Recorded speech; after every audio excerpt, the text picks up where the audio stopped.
ऋषभदेव भगवंत का दूसरा जन्म। धन सार्थवाह का जन्म उनका प्रथम जन्म था। इस जन्म में उन्होंने सम्यकत्व प्राप्त किया और उनकी आत्मा का आध्यात्मिक विकास शुरू हुआ। इस विषय में हम इससे पहले के वीडियो में देख चुके हैं। अब इस वीडियो में हम प्रभु के दूसरे एवं तीसरे भव के बारे में जानेंगे। प्रभु के दूसरे भव के बारे में जानने से पहले एक उपयोगी बात जान लेते हैं। हमने जिस भूमि पर जन्म लिया है वह भरत क्षेत्र कहलाती है। ब्रह्मांड में दूसरी भी ऐसी बहुत सी पृथ्वियां हैं जहां पर हमारे जैसा ही मानव जीवन है। उनमें से कुछ ऐसी हैं जहां पर मानव अपने शुभ या अशुभ कर्म के अनुसार शुभ या अशुभ फल प्राप्त करता है। ऐसी भूमि को कर्म भूमि कहा जाता है। वहां पर कर्म, धर्म, राजा, कृषि, व्यापार वगैरह का चलन होता है। तो कुछ पृथ्वियां एवं क्षेत्र ऐसे भी हैं जहां पर मानव जीवन तो है परंतु वहां पर कर्म, धर्म, राज्य अथवा राजा का कोई चलन ही नहीं है। वहां पर कल्पवृक्ष उगते हैं जो मानवों की सारी आवश्यकताएं पूरी करते हैं। इस कारण से अपना संसार निभाने के लिए मानव को कोई पुरुषार्थ करना ही नहीं पड़ता है। उसका जीवन हर तरह से सुखमय और सरल होता है। इस स्थिति में वहां पर कर्म जैसा कुछ भी नहीं होता है।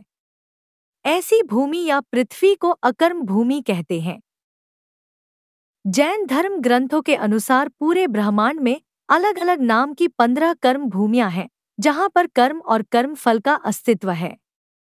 इसके सिवा 30 ऐसी अकर्म भूमि है जहां कर्म या कर्मफल का कोई अस्तित्व ही नहीं है और इस कारण से वहां पर धर्म का भी कोई अस्तित्व नहीं है।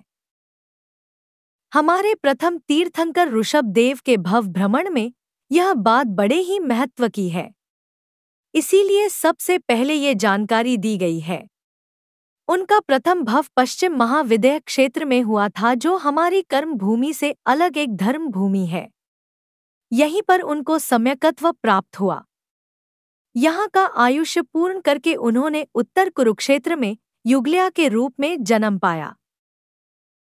युगल्या यानी एक पुरुष और एक स्त्री का जन्म युगल के रूप में साथ साथ होना।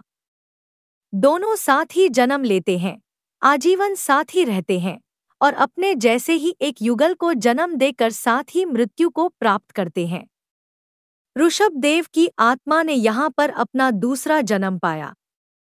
यहाँ की भूमि यानी कल्पवृक्षों की भूमि, यह अकर्म भूमि है। यहाँ पर आपको कोई कर्म नहीं करना है।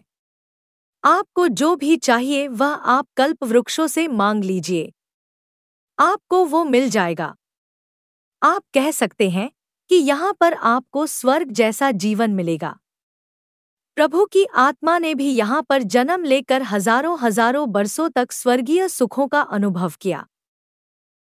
यहाँ का आयुष्य पूर्ण होने पर प्रभु की आत्मा ने सौधर्म नाम का देवलोक प्राप्त किया, अर्थात पहले जन्म में सम्यकत्व, दूसरे जन्म में उत्तर कुरुक्षेत्र के स्वर्गीय सुख और तीसरे भव में सौधर्म देवलोक।